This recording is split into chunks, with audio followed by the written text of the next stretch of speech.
All right, let us now answer example 3 here. It says, you take out a short-term personal loan to pay for a new car. You borrow $45,000. You're charged 16% per annum, interest compounding quarterly. The loan will be repaid by making 8 quarterly repayments of this much money. Let B of n be the balance of the loan after n payments have been made. Model this loan using recursion relation of the form of this. So let us write this down. We know B of 0 is going to be our initial loan, which is $45,000. Then I need to figure out B of n plus 1, which is going to be, well, now I need to figure out what this R is going to be. R is going to be 1 plus, then I'm going to take my charged interest, 16, and I'm going to divide it by quarterly, which is 4. So remember, what I'm doing there is I'm trying to figure out how much interest I'm being charged each quarter. So I know that I'm paying 16% over the year, but because it's compounding quarterly, I divide it by 4, and that's going to tell me, well, 16 divided by 4 is 4. I'm paying 4% interest each quarter. Now, to finish off our formula here, we divide by 100, and if you were to put that in a calculator, what you're going to get is 1.04, which is telling me that each quarter, I'm paying 4% interest. Then B of n, then I'm subtracting away D, where D is the repayment that I'm making, so $6,683.75. So that right there is my recursion relation. Now we move on to the amortization table, and as you can see, there are some blanks that we need to fill in. The first blank that we need to fill in is the principal reduction. So that is, in the first quarter, how much will my principal reduce by? Well, to figure this out, what you do is you refer to the payment made. So I know that I'm making $6,683.75 as a payment. I'm giving that to the bank. But then we have to take away the amount of interest that I'm being charged. Now, the difference between these two numbers, and I'll put this in 6683.75 and 1800, the difference here will be my principal reduction. So that means, let me write this down, $4,883.75 will go towards paying off my principal. Okay? All right.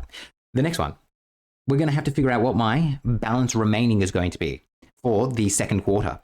To figure out what my balance remaining is going to be, what I'm going to do is I'm going to take my previous balance, 40116.25, and I'm going to subtract away from it the principal reduction from that quarter, because that's how much the principal will reduce by. So 5079.10 is going to leave me with $3,537.15.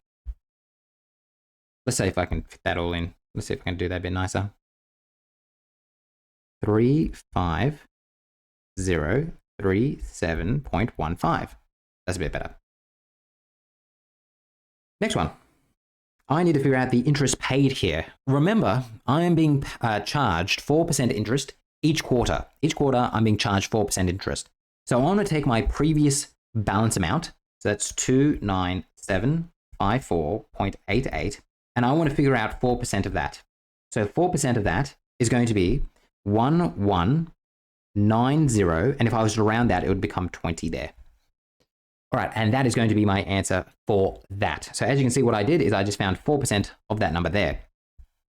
The last one is the tricky one. Can you just put a little arrow here and say, what we need to do now is find the final payment. Now, this is always where it gets a little tricky. But there's one thing you can put in here immediately. You know that your final payment is going to result in your balance remaining being 0. You know that. Because you know that at the end of 8 quarters, you're going to have this thing totally paid off. And then we can think for ourselves, well, if I'm going to have it totally paid off, that means I'm going to pay off this $6,426.69 in addition to the interest that is being charged on this. So whenever I'm doing a final repayment, I actually like to find the interest paid first. So I'm going to take this number, 6426.69, and I know I'm going to find 4% of that. So that means my interest charged for this will be $257, and if I was to round that, 7 cents. Now, my payment made, so this payment here, has to get rid of this number here and this number here. So if I simply add this number and this number together, so let me do that, it's going to be 6426.69 plus the other one is going to leave me with $6,683.76. That's how much I'm going to have to pay. 6683.76. If I pay that amount of money, then my principal reduction, now this is another cool part, the principal reduction is simply going to be my balance remaining, right? Because if it's going to end up being 0, then this is simply going to be 6426.69. Because that minus that gives me 0. So that is how that works right there. Okay, the last thing we need to do here is figure out the total payments that we're making here. What I would do is just count 1, 2, 3, 4, 5, 6, 7. So I'm going to take 6683.75 times it by 7. And then I'm also going to add on my final repayment, which is a little different. It's going to be 6683.76.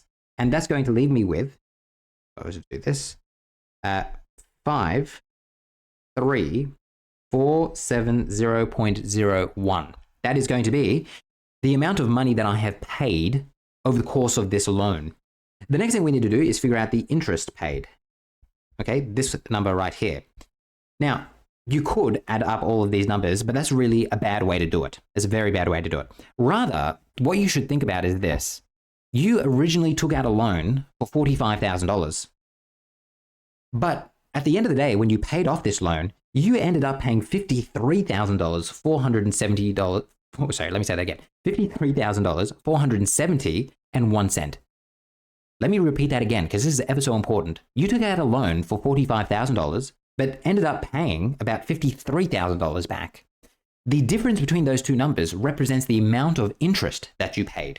So what I'm going to do now is I'm going to take this $53,000 and I'm going to subtract it from my initial loan, which was $45,000. And that's going to leave me with, if I get my pen out,